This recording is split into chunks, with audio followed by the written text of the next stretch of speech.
talk and I'll snap. Here we go with the show. Still wanted to sing today, and I decided I was going to wear Slinky Dog with me. Hello, Slinky Dog. We like Slinky Dog Dash. Well, here's something else we've learned to do over the break. We have been learning to snap. You want to show them how you can snap, Stella? Listen closely. I hear it. She's getting there. She's getting there. She's practicing and practicing. She keeps practicing her snapping. So, but like I said, sorry we're a little late. Had a little technical difficulties there, but we got going. Okay, she's in the repeating thing again. Do you know what book we're reading right now, Stella? Stella. No, come on, tell me. Do you know what book we're... Okay, Stella. Okay, we're reading Surviving the Applewhites. Surviving the Applewhites.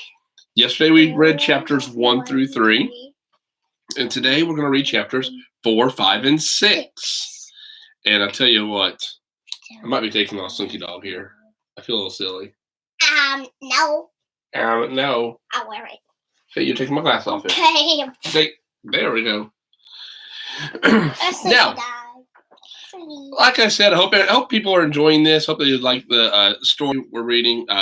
It is a good story. And heck, if anything, once again, bring this back up, which is actually on the thumbnail for this one, Surviving the Applewhites by Stephanie Tolan. And it says it's test number 60652. This is a level 5.5 book, and it's worth 7 points. 7 whole points. I tell you what, you do that in a couple of those other smaller books, and you've got your points for the term. I'm snapping again, guys. Also today, I brought water because these seem to be long chapters. But that being said, does anybody see somebody on here? If you want to throw up, let's put up over here who you are. And the numbers up here. Oh yes, if you want to, do you want to go ahead? Most people who know about these, I don't think I even put anything on Facebook today about this. But if you want a notification bell, the bell is going to be somewhere over this way. I think up here, somewhere up there. Also, we're up right. It's right here. It's right there. Point. And that tells you, like I said, that'll just it'll let you know that we're going to go live, and we are live. So, that being said, we could begin our story. For 1 to 2 persons, or 1 to 3, or 1 to. I don't know. After this, after I get these chapters read, we're going to go. Stella and I are going to go outside. We're going to record our own little video, and then I'll post it later. Maybe add some sound effects of us talking about coronavirus safety and how to stay safe. Okay. Well, that being said, Stella, I want to go ahead and read. You go ahead and take that down, and if you want to stay in here, you can. Otherwise, if you want to go in there with Mom, you can. It's you missed the first what? Oh, you took it off. Okay. Well, hey, Fred's my bookmark. Bye, Stella. Bye. Here we go. Chapter 4. Like I said, today we're reading chapters 4, 5, and 6. When Jake and his grandfather drove in that morning, Lucille Applewhite, wearing capri pants and a bluey blue and green flower shirt, her hair clamped on top of her head and spilling curls in every direction, hurried from the end cottage to greet him. She stood by the truck and burbled on and on to his grandfather about how glad they were to have Jake joining them and how sure she was that they could provide him with just the environment he needed. Jake climbed down from the truck, scowling his most ferocious scowl, but she only smiled. Even his silver-spiked black leather collar and his vampire zombies from the Beyond t-shirt with the skull and fangs that dripped bright red blood didn't faze her. After a while, when she didn't seem to be running down, his grandfather said his grandfather said he'd better be going, told Jake to behave himself, and drove hurriedly away, spitting gravel and leaving Jake standing next to the duffel bag that held everything he'd brought from Rhode Island with him. This grandfather he'd only met a few weeks ago couldn't wait to be rid of him, Jake thought. The old man was no match for the likes of Jake Semple. Let's get you settled into your room, Lucille said, and then I'll give you the grand tour. Jake picked up his bag, but she didn't move. She just stood looking at him, her hands on her hips, her head on one side. Jake intensified his scowl. The combination of this particular expression and this T-shirt, even without the spiked leather collar, had totally unnerved the principal at Traybridge Middle School. Lucille sighed a long, appreciative sigh. A radiant light being. That's what you are, a radiant light being. Jake very nearly dropped his duffel bag. Radiant light being? And don't ever let anyone tell you different. There were plenty of people who'd be happy to tell him different, he thought. He tried to imagine his social worker back in Rhode Island calling him a radiant light being. She had never called him anything, he thought. Not even his name. Mostly, whenever she had to deal with him, she just sighed a lot and shook her head. This poet woman must be seriously crazy. The sooner he got out of here, the better.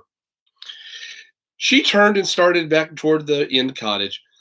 You'll be bunking with Archie and me in our extra bedroom. I hope you won't mind how small your room is. Think of it as cozy. I really think it'll be perfect for you. It was my meditation room till we found out you were joining us. I called it my Zen cave.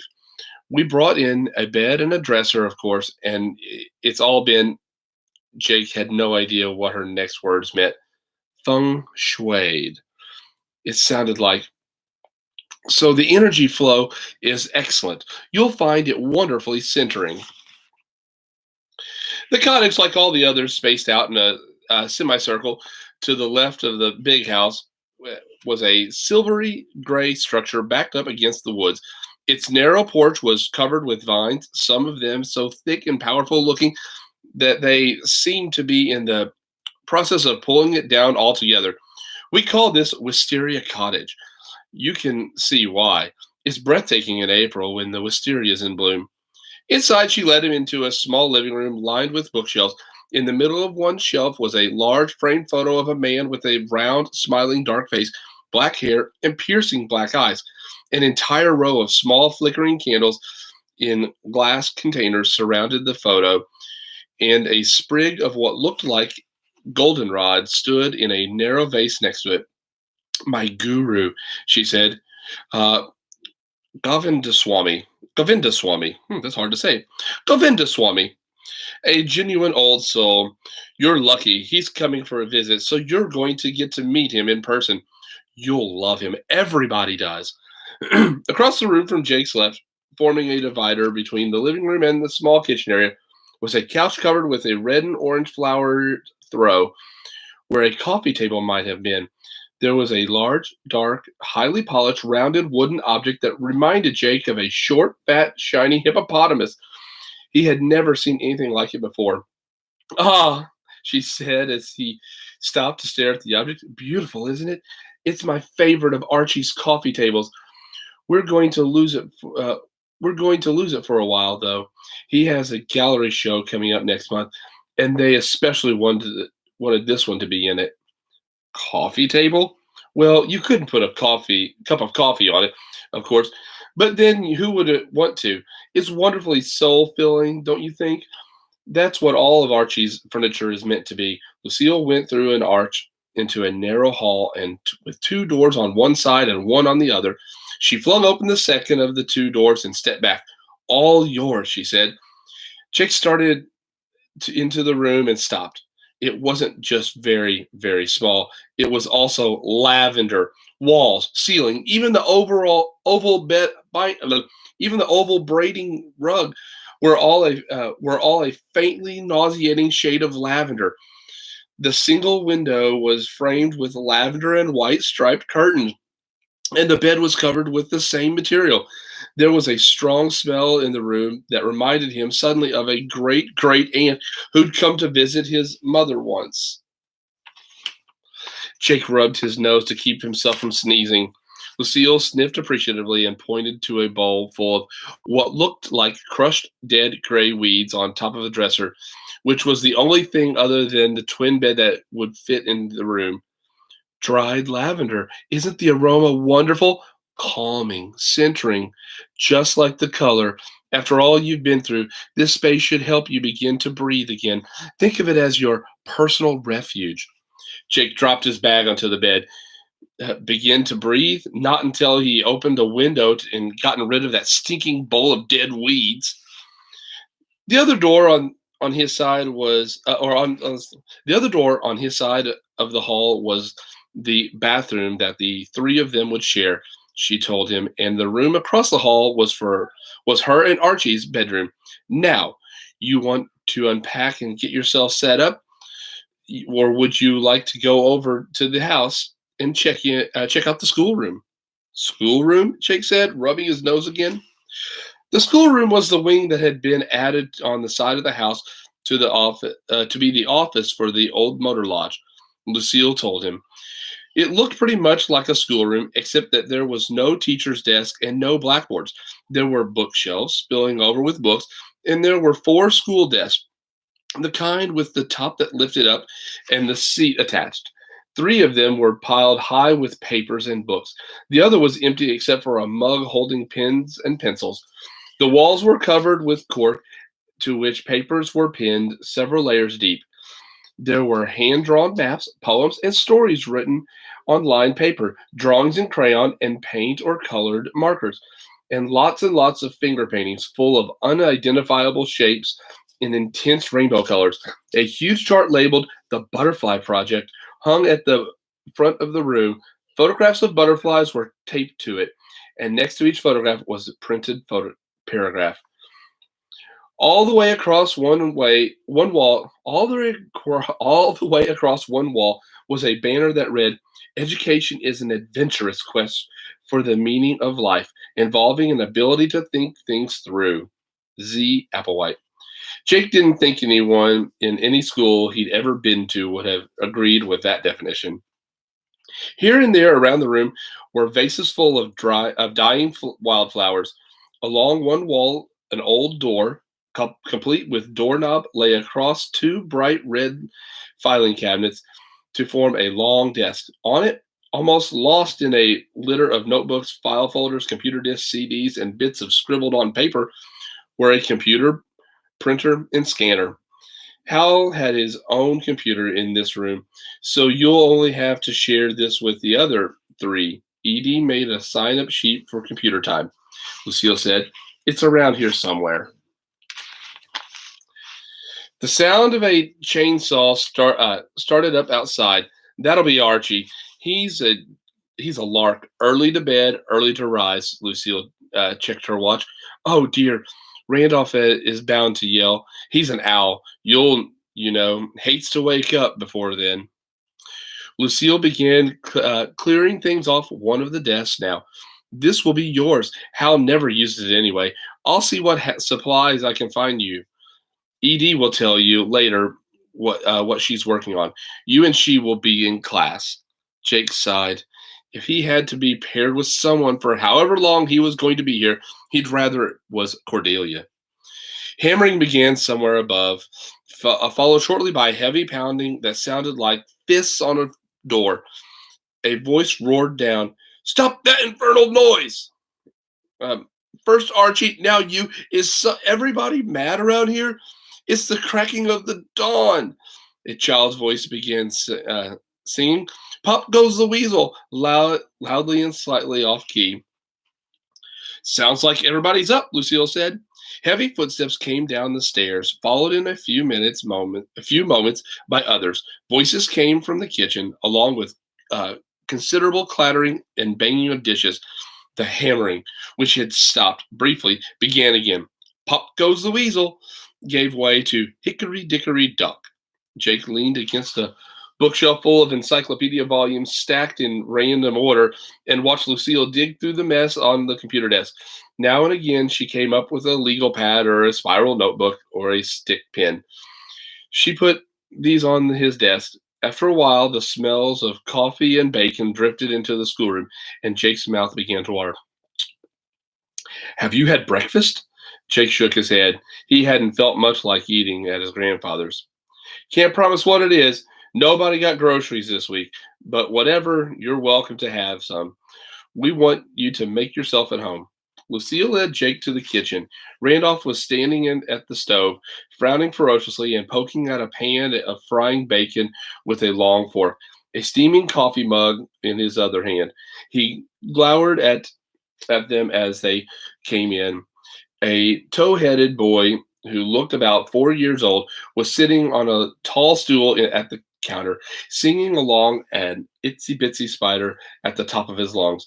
The moment he saw Jake, he stopped singing and stared, his mouth open, his blue eyes wide and round. Destiny, Lucille said, the youngest Applewhite.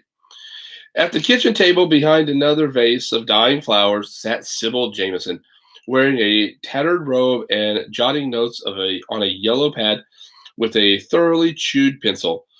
There was a bowl of soggy cereal in front of her. She looked over her reading glasses and nodded somewhat vaguely at Jake before going back to what she was doing.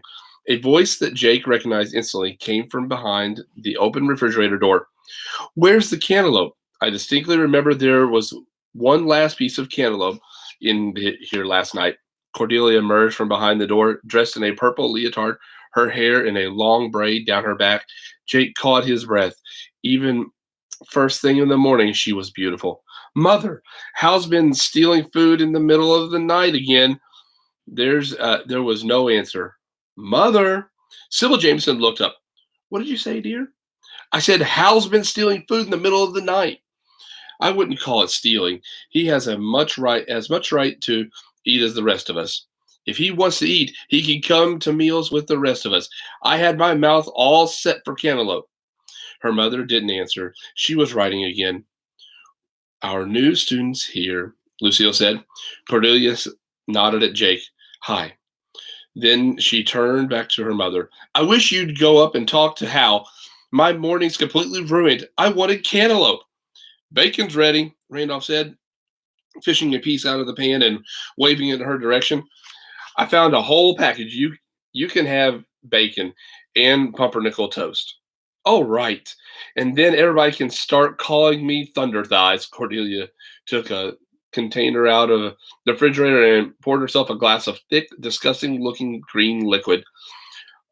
I'll be out in the dance studio. My whole afternoon was ruined yesterday, so I'd appreciate it if everyone would stay away and let me work. She tapped the little boy on the shoulder. He was still staring, silent and goggle-eyed, at Jake. That means you, Destiny, and the poor little goatses too. Then she was gone. The glass of green gunk in her hand, and Lucille was offering Jake a seat at the kitchen table. The little boy stared at him intensely as he sat, then climbed down from his stool and came to stand at Jake's elbow. How did your hair get that color? He asked. Even if Jake had intended to reply, he couldn't have. The boy went right on, leaving no time for Jake to squeeze in so much as a syllable. Did you just grow it that way? Mine just growed. My hair's blonde. Did you know that they don't got a blonde crayon even in the 64 box? I think they should. Don't you? Lots of people got blonde hair. What do you call your color? I bet they got a crayon for it. I like it. And how do you make your hair all stick up in points like that? When I wake up in the morning, mine sticks up sometimes, but not in points. Mommy always combs it down. Can you comb your points down? The boy took a breath and kept going. Does it hurt to have that ring sticking through your eyebrow? It looks like it hurts. How come you got so many earrings? What does your shirt say? Is that a pirate skull? It doesn't have the crossbones like a pirate flag. I like pirates. I want to be a pirate when I grow up, and a painter and a king. And if you, Lucille put a plate of bacon and toast in front of Jake. Don't mind Destiny. He can go on like that all day. It's better not to get him started, Randolph said, as if it had been Jake's fault. And you will stop that infernal hammering. He bellowed at the ceiling. Well, there's his first morning. Let's see how the rest of the day goes. Chapter 5. When she finished her breakfast, Edie had gone out to the meadow with her butterfly net and camera. Winston had lumbered along with her. She was hoping to finish the collecting part of her butterfly project. It was the project she most hated to think of sharing with Jake Semple. First of all, she wouldn't trust a kid like that with anything as beautiful and fragile as a butterfly. Second, it was her favorite project, and she was very, very nearly finished. The project plan was to catch, photograph, and catalog every butterfly in the book, Butterflies of the Carolinas. She started in August and gone out every single day, starting in the meadow where there were usually at least a few, and then covering every square inch of the wit's end.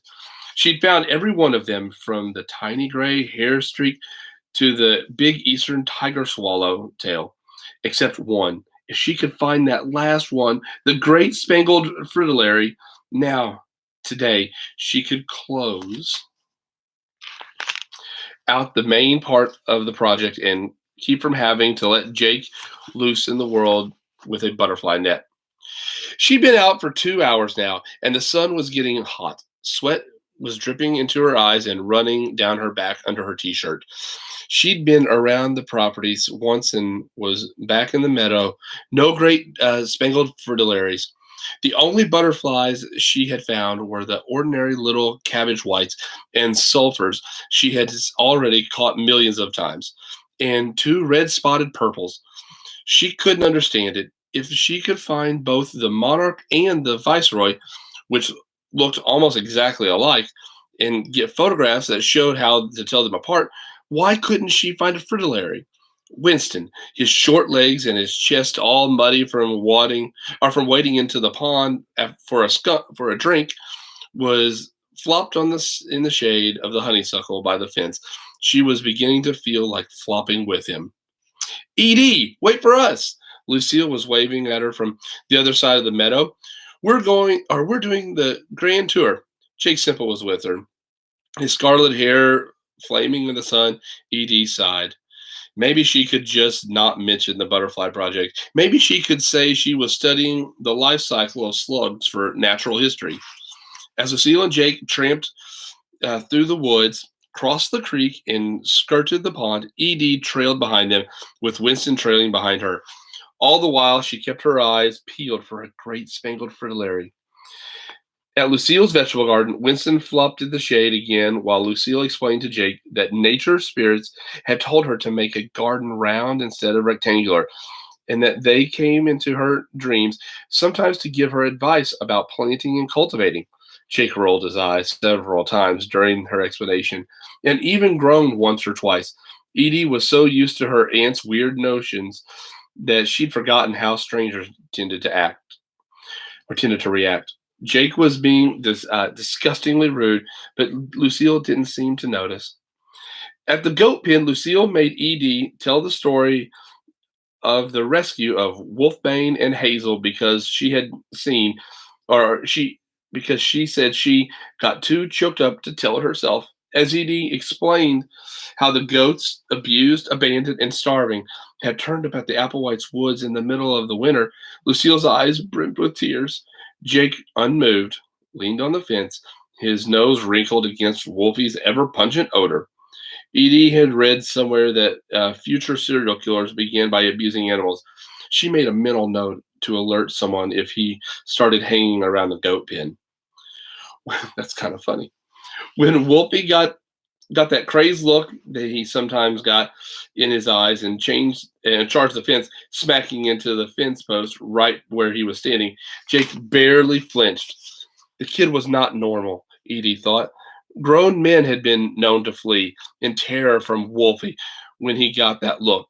Just a week ago, one of Hal's UPS deliveries had been dumped on the driveway instead of brought up to the house because Wolfie had gotten out of the pen and terrorized the driver.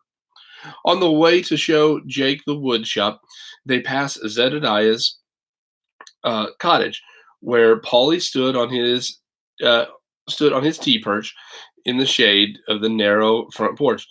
The parrot looked up from picking at the 1 foot with his beak, raised his green, yellow, and red wings, and swore a long stream of colorful curses.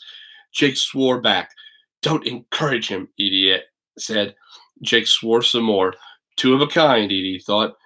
Bird brains, both of them. In the woodshop, Zedediah and Archie were both at work. Zedediah at the lathe, turning spindles from one of his trademark rocking chairs, and Archie carving a series of complicated lines and squiggles into the legs of a turtle-shaped object. End table, Archie said when Edie asked. One of the pieces for the art gallery show. Zedediah turned off the lathe and took off his safety glasses. Lucille, get you set up with a desk in the classroom yet? He asked Jake. Jake nodded. Good. Don't think that just because there isn't a teacher standing over you every minute, we don't take education seriously. The most important thing you're going to learn while you're here is who you are and what you're made of. Edie thought they were all likely to learn that about Jake. She was quite sure she didn't want to know. When they got to the cottage that was the dance and music studio, they didn't go in. The strange, cacophonous music Cordelia had written and recorded for her ballet was blaring from inside. Lucille told Jake just to peek in the windows so he could see the studio without disturbing Cordelia while she was rehearsing. He stood there with his nose pressed on the window glass a lot longer than he needed to, just to see the floor-to-ceiling mirrors they'd put in, Edie thought. When they'd finished the tour without Edie seeing even a single butterfly, much less a fritillary, they went back to the showroom, or to the schoolroom, where Winston collapsed under the computer desk and began almost immediately to snore. It occurred to Edie that the dog didn't get enough exercise. Why don't you show Jake your curriculum notebook? Lucille said. He can see what interests him most and get started. I'm going to get rid of these poor bouquets. They're pulling down the energy of the whole room. Edie wished she'd written up some bogus projects to send Jake off in completely different directions from her own. Something like the history of the pickle industry, or the place of the preposition in English grammar.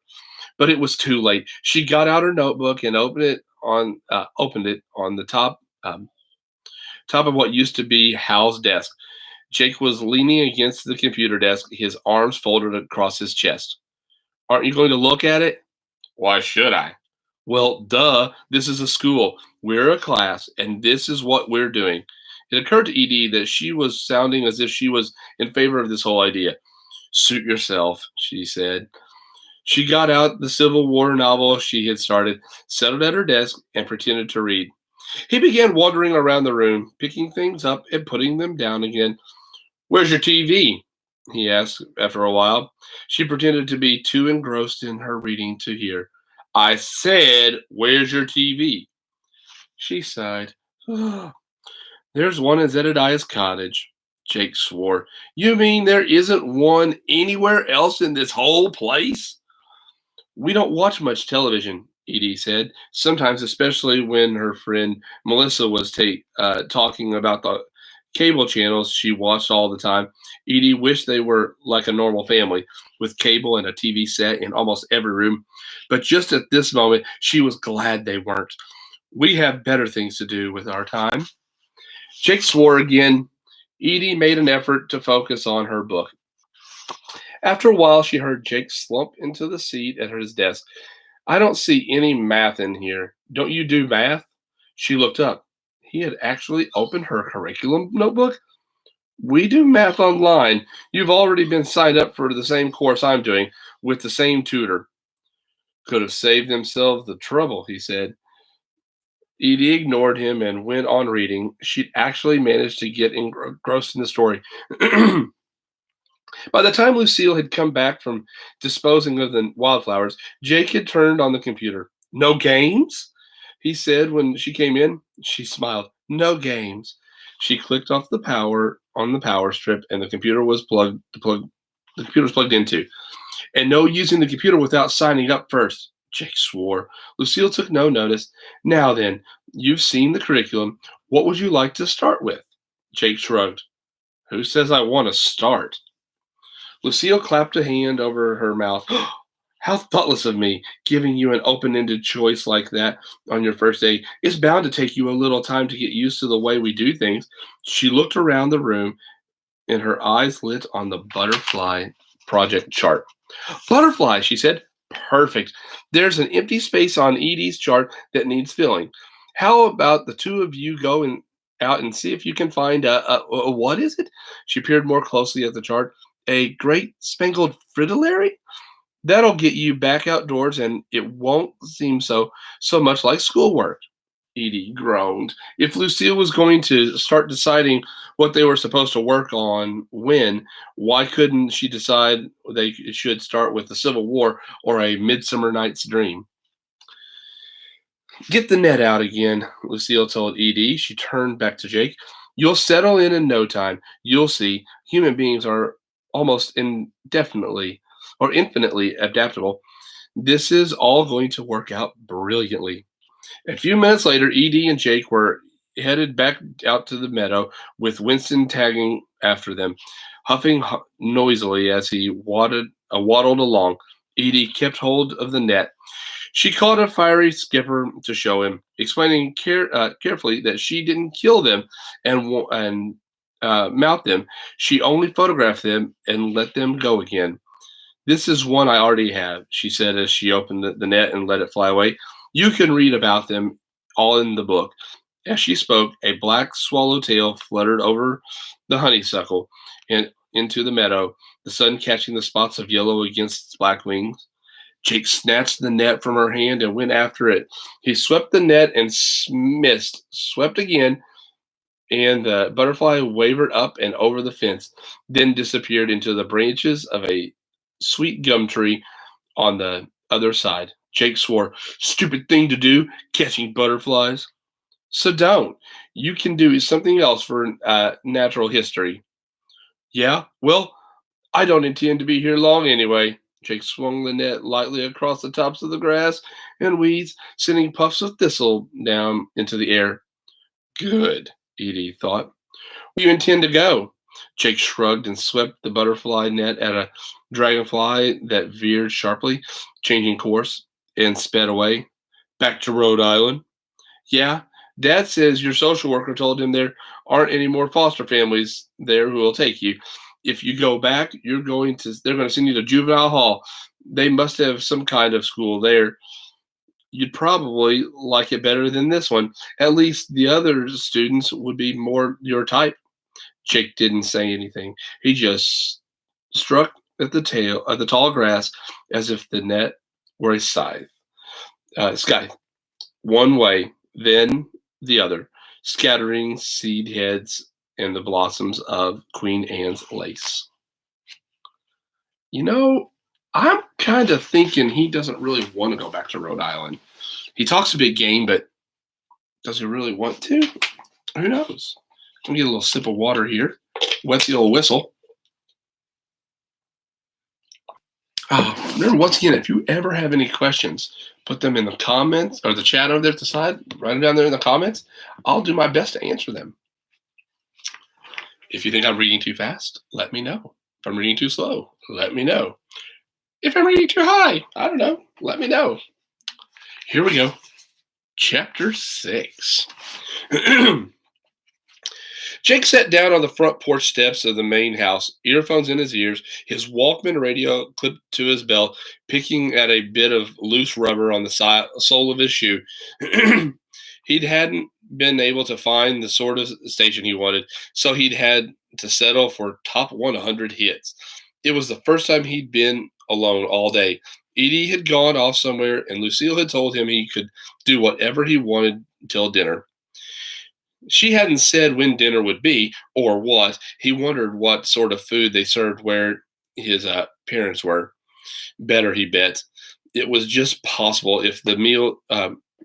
It was just possible if the meals here are anything like lunch. Archie had fixed tofu burgers that Jake had found so completely inedible. He'd fed his in bits to the fat old basset hound under the table, that the question of whether he would stay or not would be irrelevant. He'd starve to death.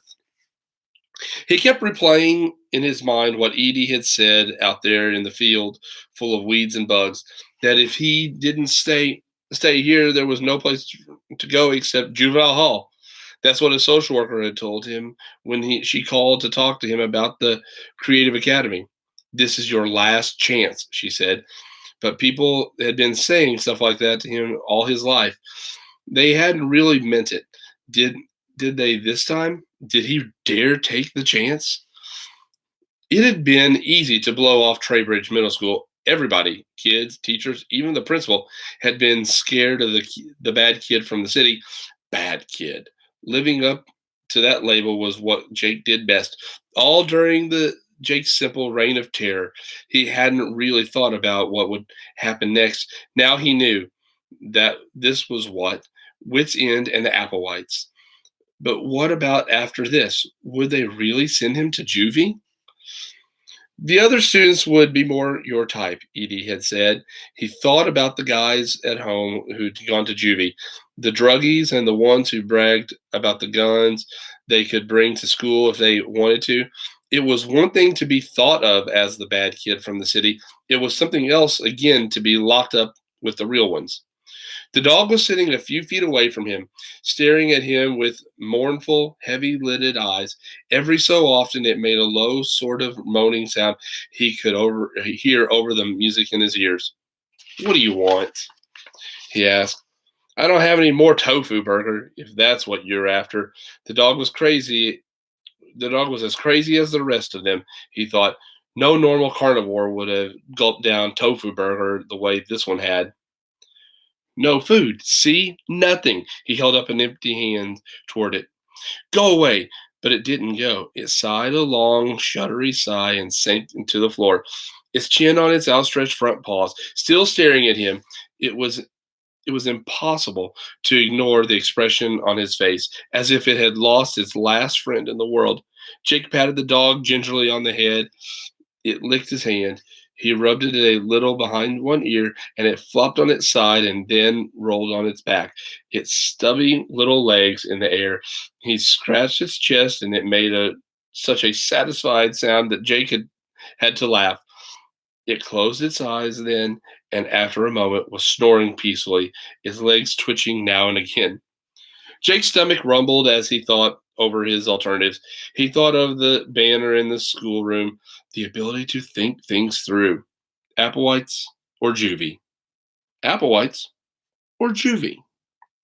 It wasn't hard to think things through this time. The choice was clear. One way or another, he was going to have to make this work. A car went by out on the road, and Jake looked at his watch. A little after 5. This must be what passes for rush hour in the boonies, he sighed. There wasn't anything to do here. He wasn't about to go to the old man's cottage and ask to watch TV. He'd gone to the schoolroom to do a little web surfing, but Cordelia had been doing her math on the computer. He'd hung around for a while, looking in the book about butterflies to see what kind he'd missed, catching in the meadow, just to be near her, but she was so focused on what she was doing that she didn't even seem to know he was there. And uh, and he certainly didn't feel like going back to his lavender room. Suddenly, a white blonde head popped out of the bushes to his right. Jake was so startled that he jumped and woke the dog, who barked once before turning over and sinking back to sleep. Big round blue eyes gazed at him with fierce intensity. He pushed back his earphones. "What do you want?" he asked Destiny. The little boy whispered something he couldn't hear. "What?" Destiny looked around like a spy scanning for witnesses, and then scrambled up and sat next to Jake, leaning against him to whisper in his ear, "Did you use matches?" He made a gesture like striking a match. "I'm not allowed to have them. Never, ever. They say I'm too little. Am I too little, you think? I don't think so. I'd be careful. I used to be little." He held his hand an inch from his poor. He held his hand an inch from the porch floor, as if to show a tiny person. "When I was this big, I couldn't have matches, but I could have them now. Don't you think? Don't you think?" The boys asked again. "You're not that much bigger than me, are you? How old are you?" This time he stopped long enough for Jake to answer. 15. Are not. I know because Grandpa said you're the same as Edie. That means you're only 12. I'm 13, Jake said. Destiny looked doubtful. I am. Well, Destiny said, did you use matches? Jake told him he didn't know what he was talking about.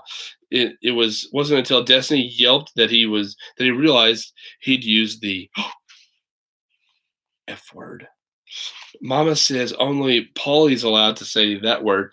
It's not a people word. It's a parrot word. Paulie knows lots of parrot words. It is too a people word, Jake said. It's not. Is too. She just thinks you're too little to say it. Like you're too little for matches. You aren't though. I used to say it all the time when I was your age. Jake said it 3 more times. Destiny sat for a moment and then said it too, slowly, as if he were tasting the sound as he made it. Then he nodded and said it again. I said it! He giggled and said it again, just like Polly. Jake nodded. Did you burn down your school? That's what they say. With matches? Nope. I used a lighter. He pulled his lighter out of his pocket and showed it to the boy. This one, and gasoline in a bottle. It's called a Molotov cocktail. The school went up like a torch, like a bomb. He was telling the really bad kid story. It wasn't true, but it was no more of an exaggeration, he thought, than the story that everybody else told. Nobody had ever believed that it had all been an accident. Destiny reached for the lighter, and Jake put it back in his pocket. Oh no, lighters aren't for kids. You're a kid, Destiny said. I'm a teenager, Jake said. As Destiny opened his mouth to answer, the screen door burst open behind them, and Randolph Applewhite came out into the porch, a portable CD player in one hand and the briefcase in the other. Cordelia, wearing an orange skirt over her purple leotard, was right behind him. That show is dead boring, she was saying. Randolph stopped, and Cordelia collided with the CD player as he swung around to answer. It's the most saccharine, sentimental piece of tripe the two of them ever wrote, but it happens to be what the Traybridge Little Theater has hired me to direct. It's the sign of a great director to be able to raise to the level of raise the level of the material. I intend to find a way to give the piece a new edge. People won't just be humming when they leave this production. They'll be thinking. It's the opportunity of a lifetime. Are you going to be part of a millennial version of a classic musical, or aren't you? Why is this happening so fast? They just called you today. How come auditions are tonight? There was a moment of silence. When he spoke again, Randolph Applewhite's voice was tight. They made the mistake of asking one of their board members to direct it, and he's been sent to Japan on some kind of an international currency crisis. Can you believe it? They had a banker directing a musical. They're lucky I happen to be between gigs. But what about my ballet? This is a community theater production, for heaven's sake. They only rehearse in the evenings, and there's hardly any dancing in the show. It won't take you any time at all to work out the choreography. And after that, I'll only need you from 7 to 10 p.m. You'll have all day, every day to work on your ballet. He paused for a moment, frowning. What ballet? Cordelia stamped her foot. Mine. Where have you been? You never listen to anybody. It's my whole fall semester project, The Death of Ophelia. I'm composing, playing, choreographing, dancing, everything. Well, then you'll need dancers. Do this show for me, and you'll have a ready-made corps de ballet. People you've already worked with. I'm the dancer. It's a one-woman ballet. Randolph stepped over Winston and strode down the steps past Jake and Destiny as if they weren't there. Jake had to duck to avoid being clipped in the head by the briefcase. Just decide, Cordelia, and be quick about it. I need someone at tonight's audition to see whether these people can dance at all. If you aren't going to do it, I'll find someone who understands the importance of this opportunity. Oh, sure, you'll find somebody by tonight. One of the many choreographers in Traybridge. He checked his watch. We begin at 7, so I'll need you at the theater by 6:30. You can take Father's car or Archie's truck. I'm having dinner first with that Montrose woman, the president of the board, to discuss the budget. Budget? Cordelia let go of the screen door, and it crashed shut behind her. I'd get paid? I told you, this is a community theater. Only the director gets paid, Randolph said as he put his briefcase and CD player into the backseat of the old Miata convertible parked in the drive. Cordelia was left standing on the porch as the car sped down the drive, spraying gravel on the curve around the line of bushes and trees. She looked down at Jake and Destiny then, as if noticing them for the first time. She stepped over Winston and sat down on the edge of the porch, her ballet slipper-clad feet on the step next to Jake. She put her elbows on her knees and her chin in her hands. How does he think he's going to get an edge into the sound of music? Jake was very much aware of how close she was sitting. Sound of Music. He had seen the movie once on television, but he didn't remember much about it. He remembered Julie Andrews singing in a meadow on top of a mountain, lots of singing, and a bunch of little kids. Destiny poked him in the ribs. How'd you get your hair that color? And how do you make it stand up in points that way? I never saw anybody with hair that. Cordelia reached across in front of Jake and rapped her little brother on the head. Don't be rude, she said. Ow! I'm not rude. Mommy says if you want to know something, you have to ask. So I asked. I don't see why it's rude to just. I dyed it red, Jake said. Bleached it first so it looked like yours, then dyed it. But it grows in points all by itself. I can't help it. I just can't make it do anything else. Cordelia laughed. Destiny stuck out his lower lip. Does not. Nobody's hair grows like that. Before Jake could think of an answer, there was a squeal of tires from the road. The Miata careened back toward the line of trees, scattering gravel in all directions. It skidded to a stop in front of the porch, and Randolph leaped out, leaving the engine running and the door open, and stormed up the front steps, forcing both Cordelia and the dog to scramble out of the way. He slammed through the screen door and was back out in less than a minute, holding a CD box over his head. Forgot the music, he said as he pounded back into the car, got in, and slammed the door.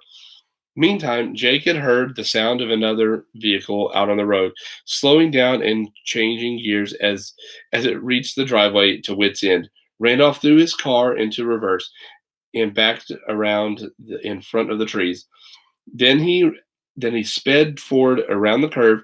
Jake braced himself for the inevitable.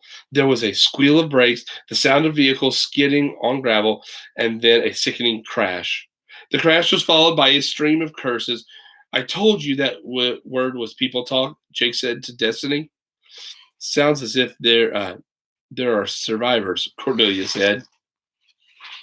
Ooh, what a way to end a chapter. There's an accident. It's on his way to meet with the board of directors about this play. Well, here we are. We're 6 chapters in. Hope people are enjoying this. Like I said, I'm going to read this every night for the next 8 more days. Get this story read. Like I said, if you ever have any questions, please put them in the comments. I hope you share this out with other people. It's a great book. It'll be worth a lot of points, but it's a really good story to it too. So that being said, you all have a wonderful evening, and I will say good night. Bye.